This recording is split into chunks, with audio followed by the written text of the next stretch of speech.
एक समय की बात है।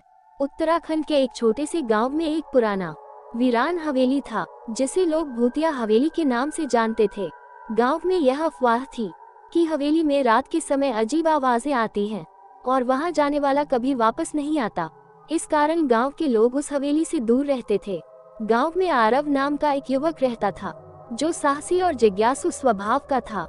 उसकी मुलाकात अनन्या नाम की एक सुंदर और बुद्धिमान लड़की से हुई, जो हाल ही में शहर से गांव में आई थी। दोनों के बीच दोस्ती गहरी होती गई और धीरे धीरे ये दोस्ती प्रेम में बदल गई। एक दिन अनन्या ने आरव से कहा, मैंने सुना है कि गांव की उस पुरानी हवेली में कुछ रहस्य छिपा है, क्यों न हम वहां जाकर सच्चाई का पता लगाएं। आरव ने पहले तो मना किया, लेकिन अनन्या के उत्साह को देखकर वह मान गया।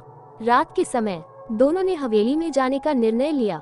हवेली के पास पहुंचकर उन्होंने देखा कि दरवाजा खुला हुआ है। दोनों ने हिम्मत जुटाकर अंदर कदम रखा। अंदर का माहौल ठंडा और डरावना था। दीवारों पर पुरानी तस्वीरें थीं और फर्श पर धूल की मोटी परत जमी हुई थी। चलते चलते वे एक बड़े कमरे में पहुंचे, जहां एक पुरानी अलमारी थी। अलमारी के दरवाजे पर एक जंग लगा ताला था, लेकिन वह खुला हुआ था। अनन्या ने अलमारी के अंदर झांका और एक पुरानी डायरी निकाली। डायरी के पन्ने पीले हो चुके थे, लेकिन लिखावट अभी भी पढ़ी जा सकती थी। उन्होंने डायरी पढ़नी शुरू की, जिसमें एक अधूरी प्रेम कहानी लिखी थी। डायरी के अनुसार वर्षों पहले इस हवेली में आरव और अनन्या नाम के दो प्रेमी रहते थे। उनका प्रेम समाज के बंधनों के कारण पूरा नहीं हो सका और दोनों ने इसी हवेली में अपनी जान दे दी। कहानी पढ़ते पढ़ते वर्तमान के आरव और अनन्या को एहसास हुआ कि यह कहानी उनकी ही है और वे पिछले जन्म में भी एक दूसरे से प्रेम करते थे। अचानक हवेली में तेज हवा चलने लगी और दरवाजे अपने आप बंद हो गए। कमरे में एक अजीब सी ठंडक फैल गई और उन्हें महसूस हुआ कि कोई अदृश्य शक्ति उनके आसपास है।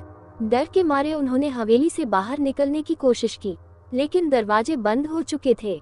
तभी एक धीमी आवाज आई, तुम्हारा प्रेम अधूरा रह गया था, लेकिन इस जन्म में तुम्हें दूसरा मौका मिला है।